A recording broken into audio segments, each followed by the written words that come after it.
without doubts, I think it's by far the best league in the world. How dare you score like that in the Premier League? Mission accomplished in the Premier League. The American Scouser. Good evening, everyone, and happy Monday. Welcome to another edition of the Premier League show brought to you by American Scouser TV. I am your host, Gally, as always, joined by my friend, Mr. Bickler, down in North Carolina. Paul, has the state reopened since the flurry that was the 2 inches you received? Thankfully, we got some rain today. It was, what's funny is like I joke about how the state shuts down like ahead of like forecasted snow when we get it forecasted on the coast. We actually woke up to 4 inches, which is absolute fucking mayhem in coastal regions of the southern states. So it was wild. Kids are back in school. One thing that I can tell you that you will figure out in the United States, if you aren't a snow state, you will figure it out by the amount of homework your kids have over these canceled days for like weather conditions. They call them remote learning days, which I'm going to blame on COVID. Like, I feel like the school system has gotten way too comfortable with the idea of remote learning. And I'm like, y'all, everybody's snowed in. Most of these people have working parents that still have to work from home, and you're piling these kids full of like homework. Let them enjoy the time. That's what the end of the school year is for. They build a buffer. You can have those days ran over. Well, we'll have to review the snow policies and remote learning policies down in North Carolina at some point. But while we're at it, let's review some of the garbage that was the VAR Match Week 23 weekend review. Albeit for us to start anywhere, but probably the biggest talking point of the weekend, which was Arsenal versus Wolves. Shocking for Wolves to be told that they would be at the forefront of another VAR controversy. Of all the grounds to try to defend making bad VAR decisions in, I don't think Wolves supporters give two bleeps about what Arsenal supporters feel after what they've endured the last 2 seasons. But let's talk about it here. Michael Oliver was the match official. Sends off Lewis Scally early in the first half for, in my opinion, what was a very straightforward yellow card tactical foul. But before we go too far into it, because I've read a lot about it, heard from a few different folks today regarding it, and think I have an understanding of why they decided to utilize VAR the way they did. But what were your initial thoughts when you saw it in real time, when you replayed it back, read about it, and God knows you must have heard about it at least 50 times, because I know I did today. Yeah, in real time, I thought it was like a really cynical foul because like he's clearly on the break, right? And the challenge doesn't appear to have any intention on really challenging for the ball as much as it is stopping the advancing attacker, right? So that was my first thought. My second thought was it's not a denial of a clear goal scoring opportunity by definition and can't be a straight red because of the point of contact. And I kind of still stand by that.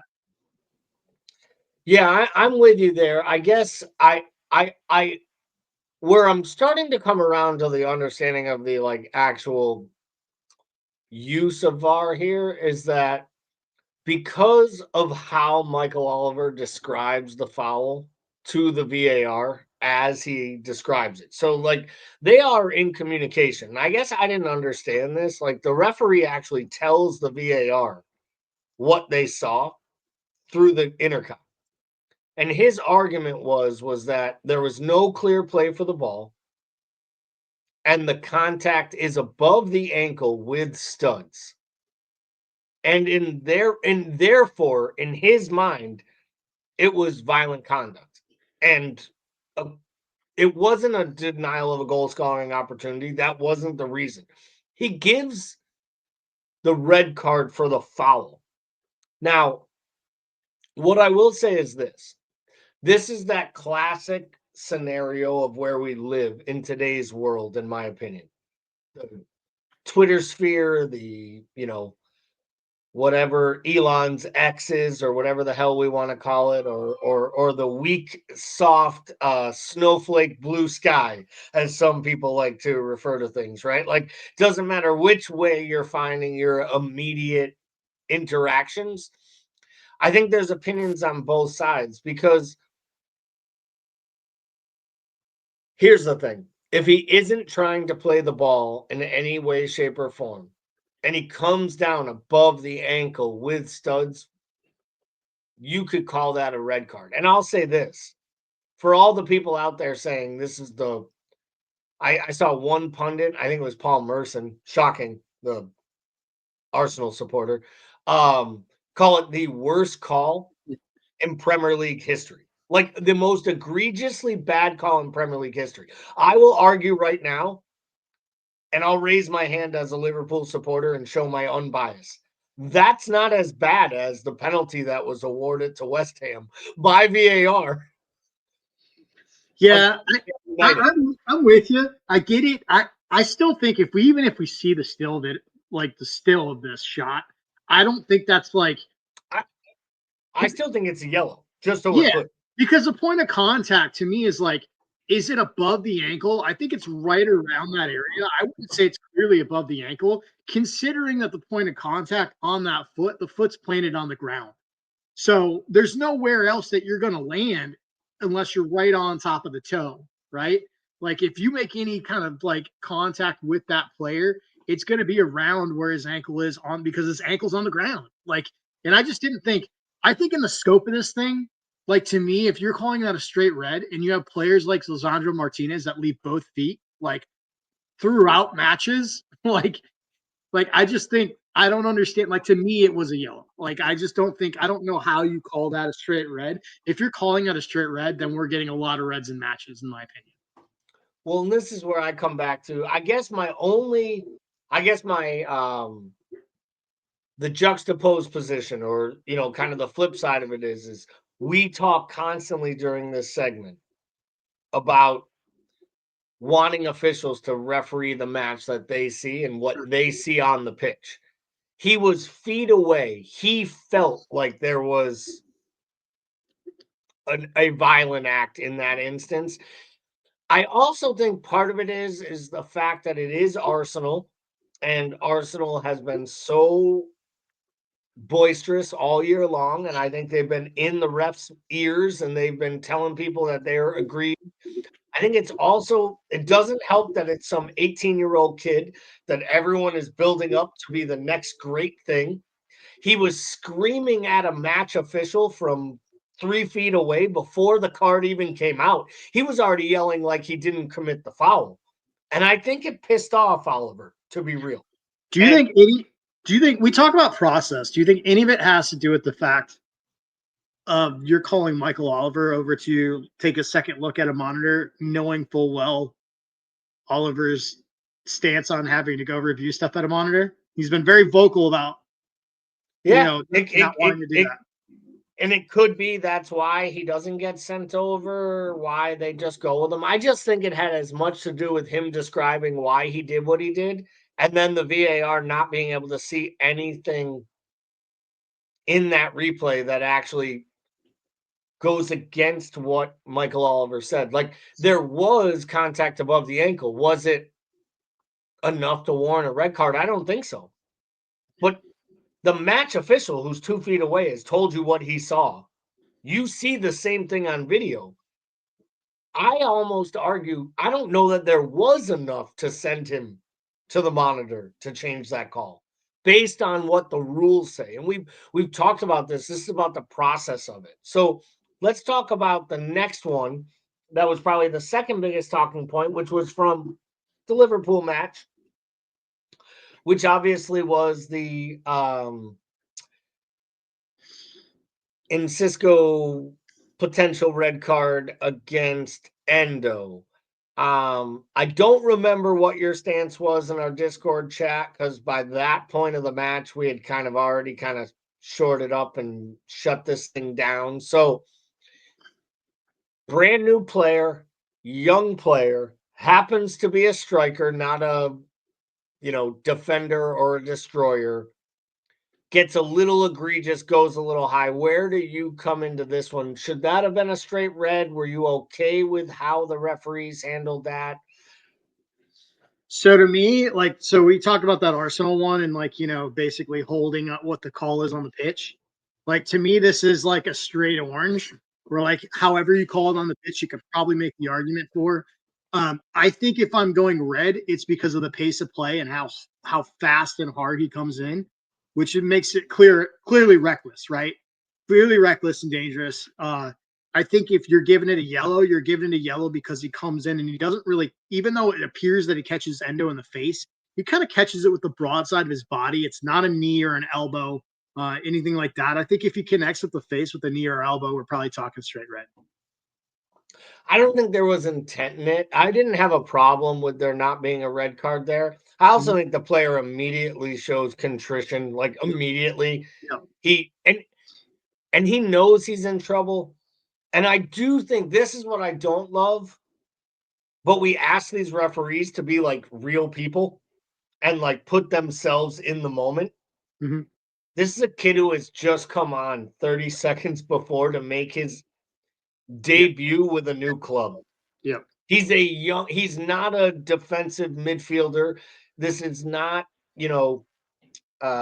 Douglas Luiz running somebody over. This isn't a professional tactical foul guy. Like, this is a striker caught up in a moment for his brand new club.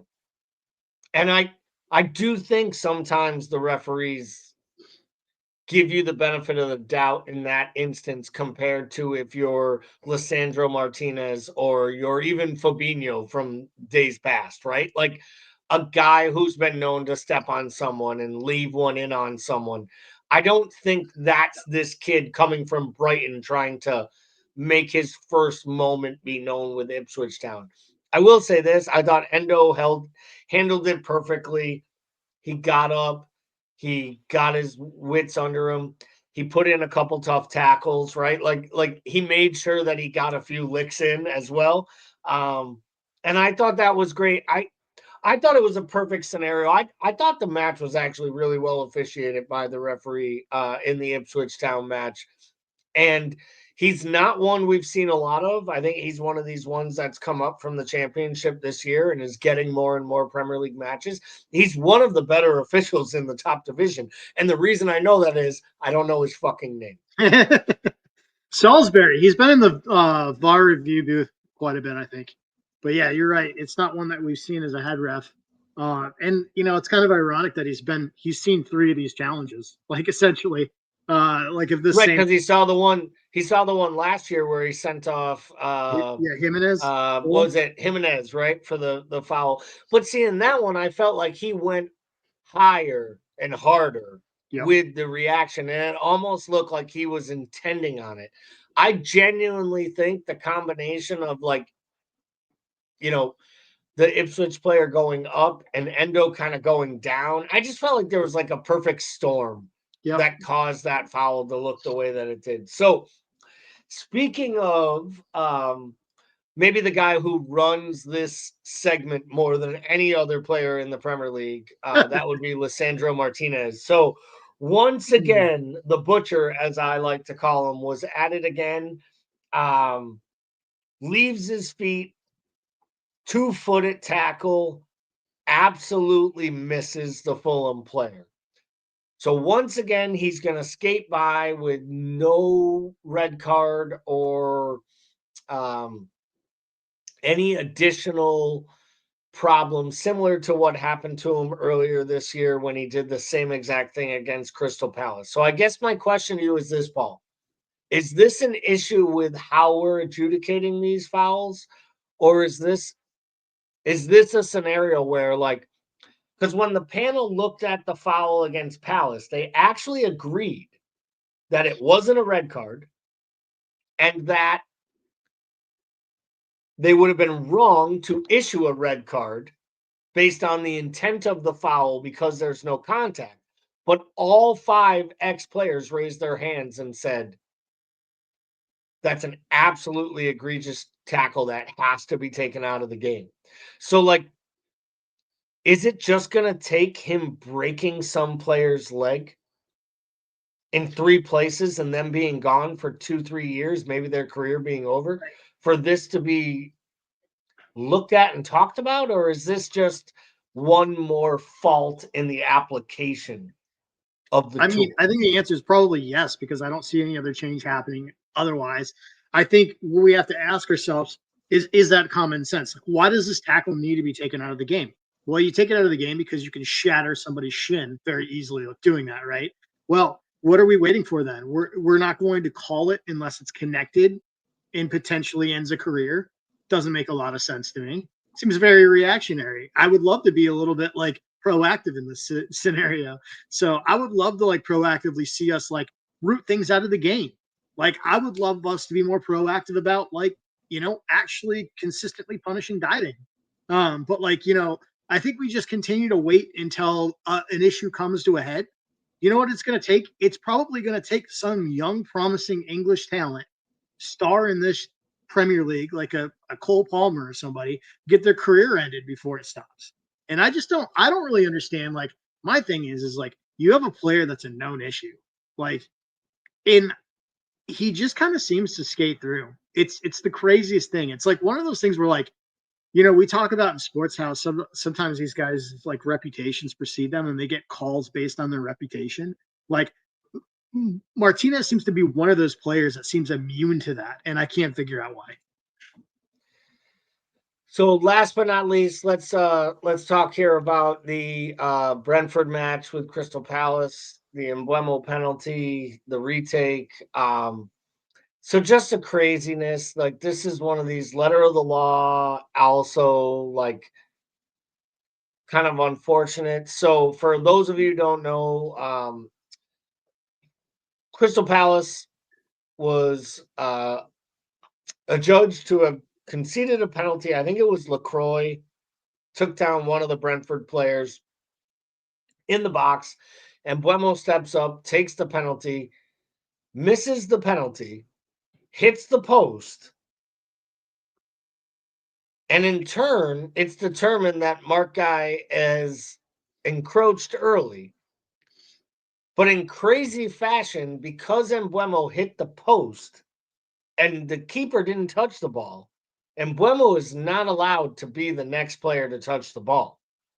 So by Embuemo touching the ball, he in turn creates an illegal play, but because they determine that one of the Brentford players is behind him and might have made contact had he not touched it, yet he did, the Mark Guy encroachment comes into play, and therefore the shot has to be retaken.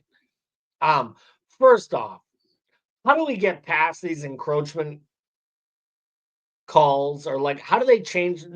Do we move people 5 more yards back to make sure that, because to be honest, I feel like there's encroachment on every single penalty that's taken. Sure. This is Yet like only the ones we want to redo get redone. Like this to me felt like the worst use of VAR in a long time. Yeah, it kind of feels like when it's called on somebody taking a free throw. You know what I mean? Like, come on. Like, you know what I mean? Like, and it's funny because like of all the shit that gets missed or not called in a game, like to see this called, like I honestly didn't even realize the rule about the ball hitting the post. like I for whatever reason just had totally not even like registered with me that like if it hits the post you can't like encroach yet. Like it was just the craziest thing. I don't know what you do. Maybe you started back 5 yards, but maybe we just look. I don't know what you do there. It's just a weird sequence. It was such a weird sequence of events. I kind of felt for Palace in that moment. I really did. I felt like it was an awkward one. And I know like Henderson lost his mind because he was so angry and he had to take another penalty and he got the yellow card. It's just a weird spot. And, Brentford goes on to win the match, and that's fine. Like, they probably earned the victory, but it just felt like a really awkward way to break a deadlock of a match. And to me, that's like what we don't want. We've talked all the time about how VAR takes goals away and creates goals. Like, it's supposed to make sure that calls are done correctly, and I feel like it does the absolute opposite these days. So let's take a look at the weekend, talk a little bit about some of the key matches. So let's start with that first match on the screen. Brighton hosting Everton. Everton winning 1-0. Not a big surprise. Dominic Calvert-Lewin finds a way to go off injured. Usually happens right after someone in my household picks them up in their fantasy team, which is exactly what happened to Kelly's team. But I got to ask you, Paul. We've talked about how much we enjoy Brighton and love watching them play. Is there any side that underperforms more than Brighton? Because to be honest, where they stand in the table based on the talent they have, the coach they have, the players they have, makes me start to question, are Brighton one of the most underperforming sides in the entire Premier League in 2025? I mean, I think you could certainly make that argument. They probably need to be looking, at what's going on from a managerial standpoint, because I think at some point when you take over a roster that has that sort of depth of young talent, like you have the pieces to figure it out. And there's enough pieces in that side to build around that have like experience between Matoma and, Welbeck and Jal Pedro and all that. I do think it's easy for us to sit here and look at this and say, well, this is, a bad result. And I do think, and although I do think it's a bad result, I do think we look at their last four matches, really. They drew with Arsenal and whipped off 3 straight wins. I just think they're wildly inconsistent. And that happens with young teams, but I think it shouldn't be happening as often as it's happening with Brighton. This is a bad result, but Everton's doing is keeping clean sheets. They're being tough to break down. And I think, Brighton, we're used to more of a swashbuckling side from them. And I don't know that they're going to score the way that they've typically been like a free scoring Brighton side right now. So I do agree that they're underperforming. I think we got to give Everton a little bit of credit here. I do think we have to acknowledge the fact that Brighton, although this may be a bad result, I think the big thing is just that they're not consistently taking points off teams they should. And that's what the good Brighton sides have been doing the last couple of years. Well, speaking of free flowing and free scoring, Bournemouth 5, Forest 0. I picked Bournemouth to win this match. I think I've been high on Bournemouth all season long, especially the last few weeks. Never in a million years did I expect them to put up 5 against Forest, to be honest, especially to the none on the response. So I guess I'll ask you here, Paul, is this the first sign of maybe the wheels slightly coming off the Forest wagon? Or is this the first sign of the Premier League starting to see the actual wagon that Areola and the folks in Bournemouth are building? Because the talent they have going forward, I would argue right now, they may have the most in-form attacking side in the entire Premier League. And this is Bournemouth. Yeah, I mean, I can't argue that either. I was shocked. I think everybody was shocked. I mean, you're looking at statistically the second best team in the Premier League in Forest before this match. So to see him shoot 5 out, I think it was disappointing for me. It was just the first time all year that I saw Forest just basically give up a match. And I think that says a lot for Bournemouth to basically put your pedal to the metal and floor it that way against the Forest side that's been tight defensively and pretty tough to break down.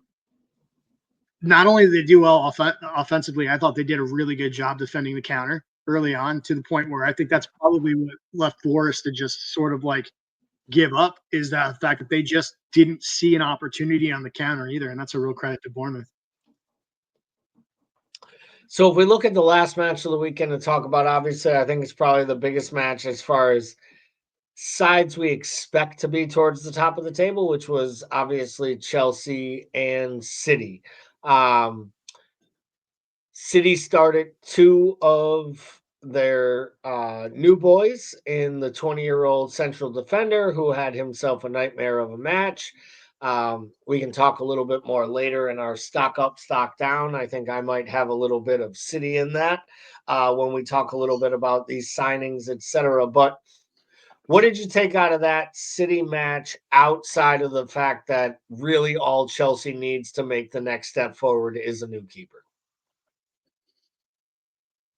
Oh man, I thought the result was sort of indicative of where both of these sides are, right? I thought like um, Chelsea looks like a side who's well frustrated with like the fact that they kind of reached at one point we were looking at them third on the table, right? And like they were looking good defensively, they were scoring goals, and then to see sort of the drop. I think we had talked sort of about a regression to the means, and it's almost like I think for them,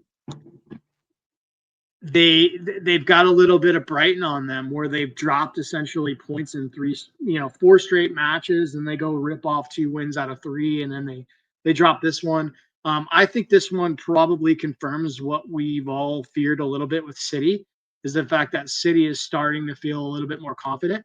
They're starting to sort of find some defensive cohesiveness that's giving them something to build off of, even when they start a brand new transfer who probably hasn't seen much time with the rest of the side on the training pitch. But yeah, I think it says a lot about both teams. I think Chelsea's struggling to sort of regain some confidence, find that consistency and cohesiveness, and I think this is a City side that not only is starting to put it together, but feeling pretty good about what they've done in January from a transfer standpoint. So City has started to figure it out, right? 4 wins and a draw in their last 5. They're up to 4th in the table and quickly within 6 points of Arsenal. If Arsenal don't find a way to, get that late winner, that would be even closer. They'd be 4 points within second, which really would have been a shocker, I think. I agree with you. I think the players they've signed makes a lot of sense. I think they've done good business here. I think they had to do business. We'll talk a little bit more, I think, in our stock up, stock down. When you look here at this top half of the table now, we've touched on Chelsea. This is a really, really tight race, basically between Villa in 8th, all the way up to Forest in 3rd, maybe even Arsenal in 2nd. So are you starting to give some credence to the fact that this Bournemouth side might be able to acquire enough points to stick around this top 5? Or do you think at the end of the day, maybe somebody fights their way in and Forest backs themselves out, but ultimately at this point it's Liverpool, Arsenal, City, Newcastle, and somebody else for the Champions League spots? So I know how much you love Bournemouth and want them to be in this fight, and I could see them doing it. I mean, Chelsea certainly could help them out. I think the thing that is the biggest hurdle for Bournemouth right now really has to do with this Newcastle side, because I know they've got a loss here in their last 5, but if you take their performances versus City's performance over those last 5, I would take Newcastle's last 5 performances overall. I think they're firing, and I think they're playing really, really good. I think they have some stuff to build on. I think they're getting healthier. So I think Bournemouth is probably better than both of those sides when you look at their form over the last 5. But I think that, like, for Bournemouth to really get up there, they're going to have to find a way to get that. There's plenty of matches left. They're going to have to play as good or better than Newcastle over the duration of the season for that to happen. Yeah, it's going to be a tight one. My biggest question is I'd argue that what I saw on Saturday afternoon is Bournemouth has a better chance of securing 4 more points out of the next 15 than Forest does. And I think that's where I come back to what I saw on, and to your point, even the quit in Forest, where like they when times got tough, they kind of down tools. Yeah. And I know they're trying to buy players right now, and we all joke about it. Bournemouth is down 13 first team players and they're securing results. Yep. if Forest lost Chris Wood for 3 weeks, I could see them in 11th by the end of it. And I think that's the difference. I think Bournemouth's showing you right now, without a recognized striker, they're able to score 5 goals against the second best defensive unit in the Premier League. And I think that, to me, is what's different with them, is that I think Iraola has created a world that, for them, they feel they can compete with anyone at any one moment. And I think it's that belief. And I think that's why I think, like, I don't believe it like I did with Leicester when they won the league, because eventually I was just like, you know what? These guys believe they can win this league. They're going to win this league. But I kind of feel like the Semenyos and the Kluiverts, I think they believe, the Dango Watara, like, I think they believe they belong in the Champions League. And I will give Kazi credit. He made a great point, and it was either the pre-match or the post-match show we did, where he said, the beauty of this is that you can convince these players they don't need more. So, like, if they can get into Champions League, they can look at a Kirkez and be like, why do you want to go to United for 60 million? You're playing in the Champions League here. And yeah, you might go to Liverpool, but you're probably going to be benched in the Champions League. Or you may not play every match, but at Bournemouth, you're starting every match. Hey, Semenyo, stay another year. Maybe the move is to Barcelona, not Chelsea, right? Like, I think you convince players that there's more time for you at this club and to buy into this project. And I think that's why it's so important.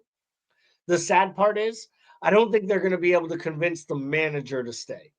And I think that's the biggest problem, is that I think that should Pep leave City or should Spurs move on, I think it will be hard for a guy like Iraola to turn down a bigger club if they come calling at a stadium that holds 15,000 people. And I hope I'm wrong, because it's really, really fun to watch. And we will get to, I'm sure, on our Monday night podcast, talking a lot about Bournemouth, knowing that Liverpool travels there next weekend. But let's look at the bottom of the table here quickly.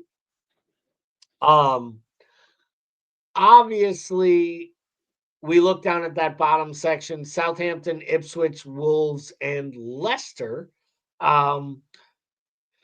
Back-to-back wins for David Moyes and Everton, getting them within a point of Spurs. So, before we talk about the bottom, Paul, from what you've seen with Everton in these last couple matches and the bounce they've gotten from David Moyes, and what we know of Leicester, Wolves, Ipswich, and Southampton, do you think Everton has started to slightly separate themselves from this bottom half, and a couple more results and they'll probably find themselves to safety pretty quick? And are we basically talking 3 out of 4 right now from 17 to 20?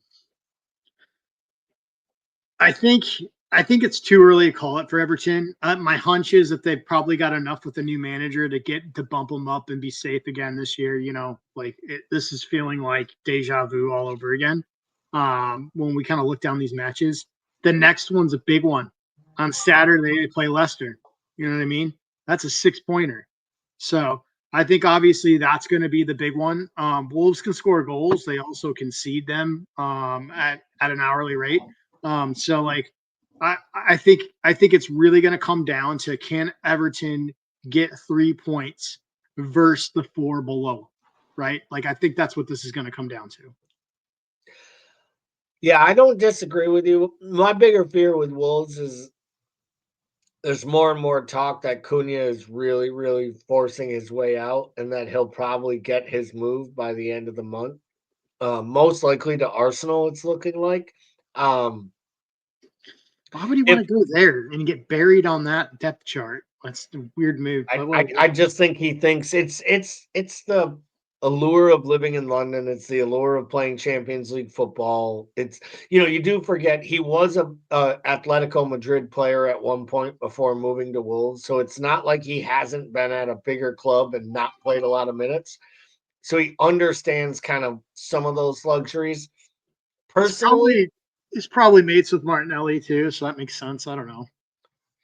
yeah, it makes no sense to me personally. I'm not 100% sure why you would do it.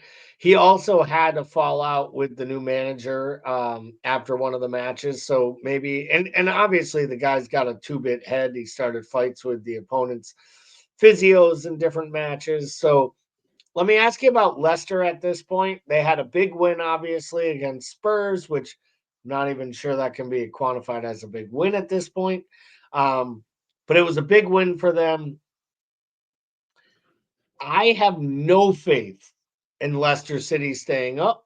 I don't think the manager is a legitimate manager.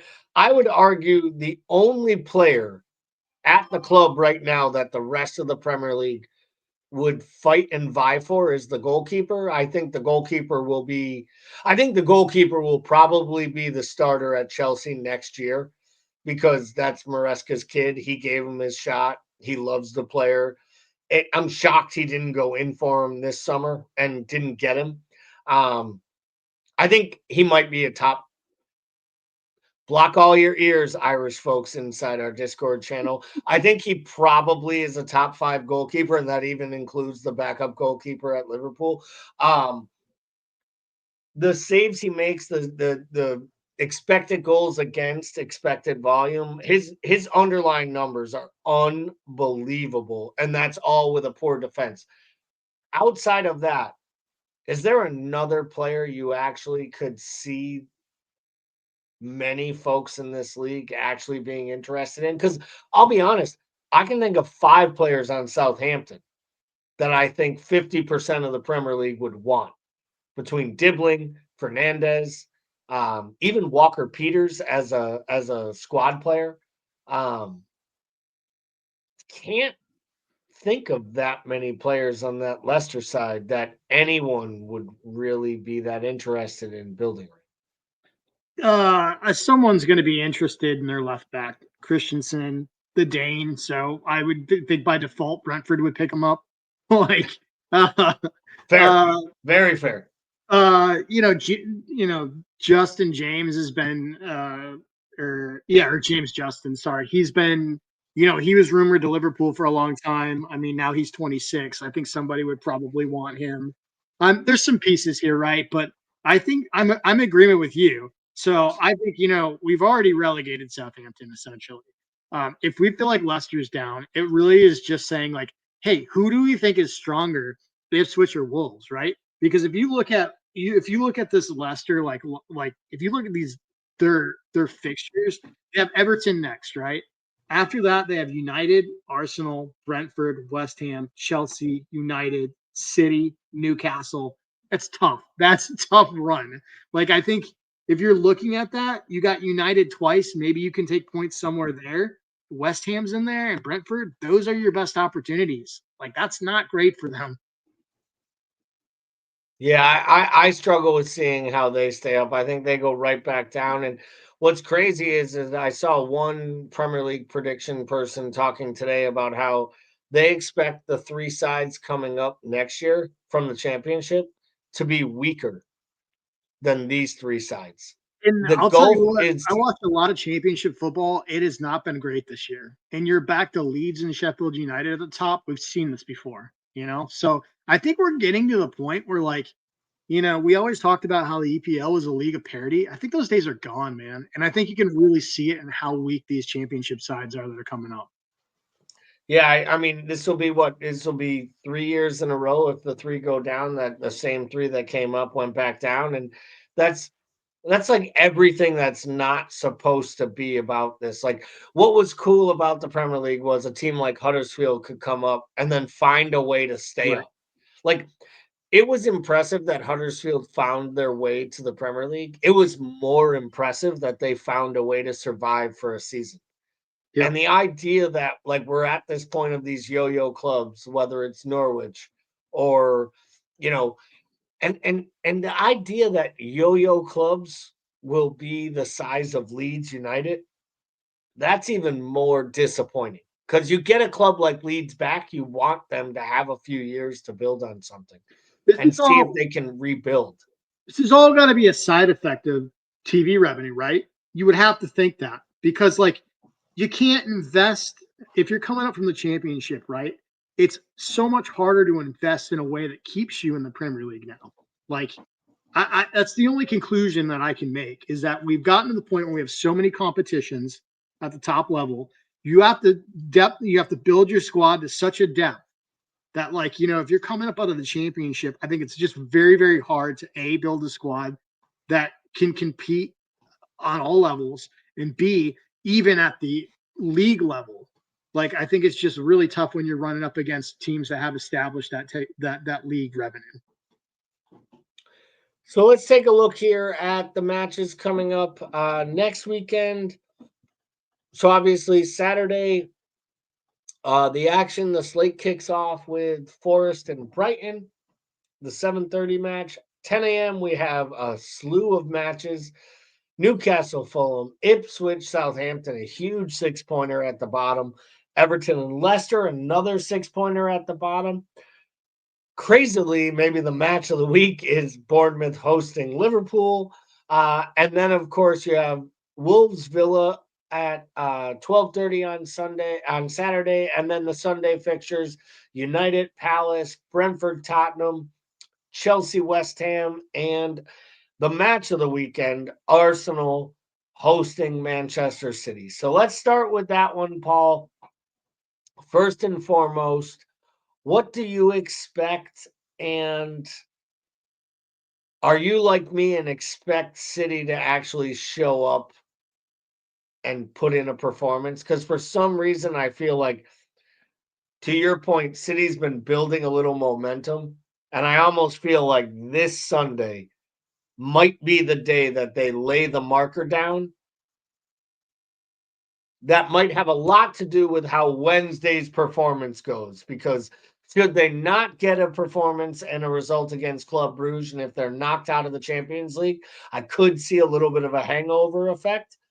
Yet, if they get a big victory midweek against Bruges, I could see them absolutely throttling Arsenal at the Arsenal. Yeah, this is such a hard one to like. This is like an Eagles Kansas City Super Bowl, right? Like, I mean, I feel like there's part of me that really wants to see root for both teams to die. Yeah, Root for yeah. both teams to die and their entire fan base to get gonorrhea. That's basically what I'm rooting for. Part of me wants to see Arteta's head fall off, and part of me wants to see City knocked back a peg, right? And just to confirm that this is not the City side we're used to seeing on the second half of the year.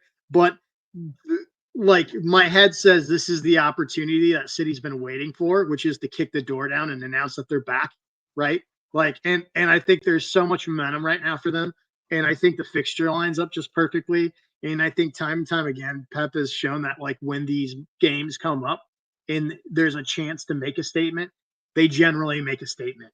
So, like, that's kind of what I'm expecting out of this. But like you said, I'll be waiting for both of them to go up in flames in injury time. Lots of talk has been out there about Ange and the potential firing. Will Tottenham move on from him? It sounds, by all accounts, they're going to stick with him at least through the Liverpool semifinal, second leg, and potentially even the rest of this campaign, and then figure it out at the end of the season. I genuinely believe they believe in the man as a manager. I question whether or not Daniel Levy's doing the best thing he can to actually support the guy. I also think the guy needs to alter his tactics a bit. So I guess I'd ask you this. If you're a Spurs fan, and I know that would be disappointing, Paul, but if you were a Spurs fan, would you be more rooting for a victory and Ange pushing forward and maybe getting that trophy in his second year? Or would you be rooting for an absolute colossal failure and maybe being smart enough to hire Thomas Frank to be your next head coach? If I'm a Tottenham fan and I'm sitting in 15th, I'll want whatever I can take to get me off that spot in the table. So if that means that he starts getting it together and accumulating points, I'm fine with that. And I'd rather we reevaluate and make an offseason move if that's the case. I think at this point, changing managers can give you a little bit of a bounce, but I also feels like a little bit of an unnecessary risk for a Tottenham side that's obviously dealing with a crazy amount of injuries. And that's not to excuse what's happening. All these sides have injuries, like there's a lot of things you can do. I know that Tottenham is missing 75% of their back line. I still kind of question the pieces he's using and where. But I think what really hurts the side is when you look at what they've accumulated from a personnel standpoint, you kind of understand why Liverpool passed on Basuma. If he's sitting on the bench and they're in Tottenham's in the shape they're in as a side and he's not in that starting 11. So they've got a lot of issues there. If I'm a Spurs fan, I'd rather let's pick up some points and reevaluate the summer. Yeah, I just feel like I don't know that Ange is the problem or the solution. Right. I think that's the biggest problem. I think the biggest problem with Spurs is that the ultimate problem is Daniel Levy doesn't know how to find the solution, but Daniel Levy believes he has the solution. And I think it's why you can't change. And like people always say, like, what's wrong with the Dallas Cowboys? Is it talent, coaching? No. The problem is the guy who picks the pieces is That's the a great problem. comparison. Both these mega stadiums and state of the art everything. Yep. It's the guy who runs the show is the problem, Yep. but you can't force out an owner. So like it's like when people come back to like, oh well, the Glazers are terrible, and it's like, okay, I know, but how do we fix United? Because you've tried to get the Glazers out for a decade and that shit didn't work. You got these Ineos people in, and all they did was prove the Glazers are the smartest people in England because they found someone else to make the rest of the United fan base get mad at and blame instead of them. They were like, haha, we'll give you 25%, but full say in everything. Therefore, everyone will blame you and not us. So thank you as always for everyone who tuned in tonight, checked in. Please go out and give the YouTube page a subscription. Let us know what we did well. Tune into all the shows. Send us a message if you'd like to get involved. And for all of us here on American Scouser TV, thank you very much for viewing. We'll be back next week with another Premier League show. Have a great week.